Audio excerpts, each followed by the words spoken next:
یہ مسلم کی جو حدیثیں تھی 4 قرآن اور اہل بیت، یہ ان کو پہلے نہیں پتا تھا لکھی ہوئی ہیں؟ ان کو کیا پتا ہے، انہوں نے تو تعریف کی ہے۔ اہل حدیث کی 3 کتابوں میں انہوں نے غدیر خم کی حدیث آدھی لکھی، قرآن کی فضیلت لکھ دی، شروع میں لکھا 2 چیزیں چھوڑ کے جا رہا ہوں، قرآن کی فضیلت لکھ دی، اگلا حصہ کاٹ دیا۔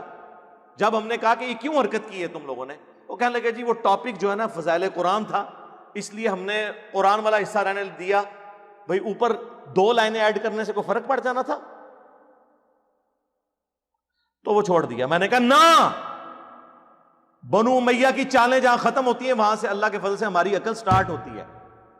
تم لوگوں نے اسی صفحے کے اوپر الموطا امام مالک کی، المستدرک الحاکم کی وہ حدیث کہ حجۃ الوداع پہ نبی علیہ السلام نے فرمایا تھا 2 چیزیں چھوڑ کے جا رہا ہوں، اللہ کی کتاب اور تمہارے نبی کی سنت، اسے مضبوطی سے پکڑ لینا، کبھی گمراہ نہیں ہوگے، وہ تو تم نے پوری لکھی ہوئی ہے۔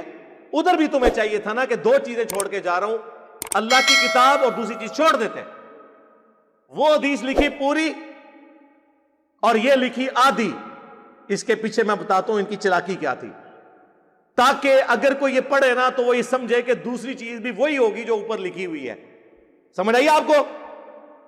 جناب آپ کو پتہ نہیں ان کا کتنا شیطانی دماغ ہے، اور انہیں ہمارے رحمانی دماغ کا نہیں پتا۔ ہم نے تو پکڑ لیا، اور یہ بات پھر اس طرح صحیح ثابت ہوئی کہ وہ جو تیسری کتاب تھی نا، اس کتاب میں اس رائٹر نے اہل حدیث کے 2 چیزیں چھوڑ کر جا رہا ہوں، قرآن اور بریکٹ میں خود لکھ دیا سنت، اور اہل بیت والا پورشن کاٹ دیا، اہل بیت کی جگہ سنت لکھ دیا، اور نیچے تخریج کیا ہوئی ہوئی ہے، صحیح مسلم چیپٹر فضائل صحابہ باب فضائل علی۔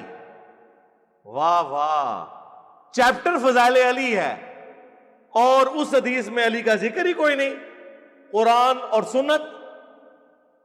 وہ اس لیے چیپٹر ہے فضائل علی والا امام نووی نے باندھا کہ وہ قرآن اور اہل بیت ہے، تو اس کا مطلب ہے وہ ڈنڈی مارنے والے نے جو یہ ڈنڈی نہیں ڈنڈا مارا ہے، خود اپنے اوپر مارا ہے، جی ہمیں تو نہیں لگا، یہ تو خود اپنے اوپر ڈنڈا مارا ہے، اسے یہ پتا تھا جو بےایمانی کی ہے۔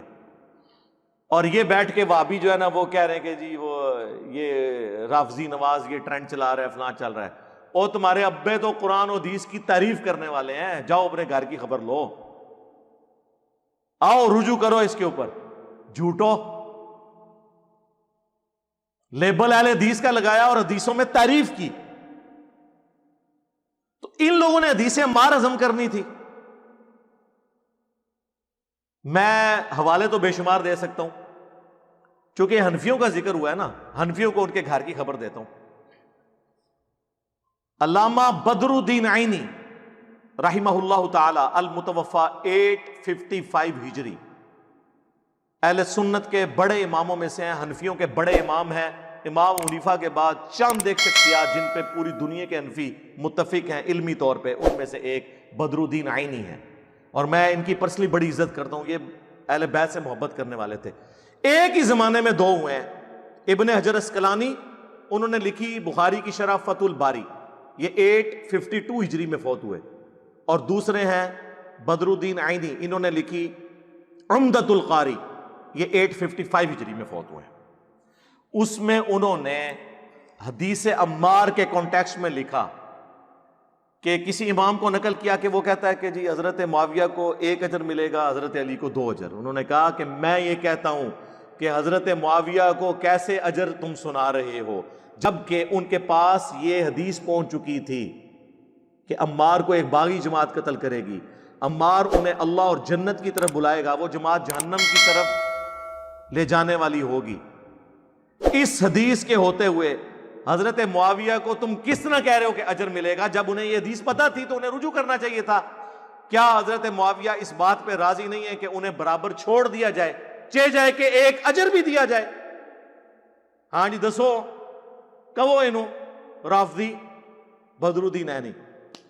دیکھیں یہ جو حدیث ہے بخاری اور مسلم کی، وہ حکمران کے بارے میں ہے کہ حاکم وقت اگر اجتہاد کرے، یعنی اپنی سوچ کے مطابق قرآن و سنت کی روشنی میں کسی بات پر کوئی فیصلہ کرے، اگر وہ فیصلہ صحیح کرے گا تو اللہ کے محبوب صلی اللہ علیہ وآلہ وسلم نے فرمایا کہ اسے 2 اجر ملیں گے، اور اگر وہ غلط فیصلہ بھی کرے 1 اجر تو اسے ملنا ہے۔ یعنی مولا علی رضی اللہ تعالیٰ عنہ علیہ السلام اگر اپنی جنگیں غلط لڑتے تب بھی 1 اجر پاتے۔ الحمدللہ انہوں نے صحیح لڑی ہے، 2 اجر ہے۔ مخالفین کا تو ذکر ہی نہیں، اس میں تو الفاظ ہیں حاکم اگر اجتہاد کرے، تو حضرت معاویہ تو حاکم ہے ہی نہیں تھے، وہ تو باغی تھے، حاکم تو مولا علی تھے، سمجھ آئی؟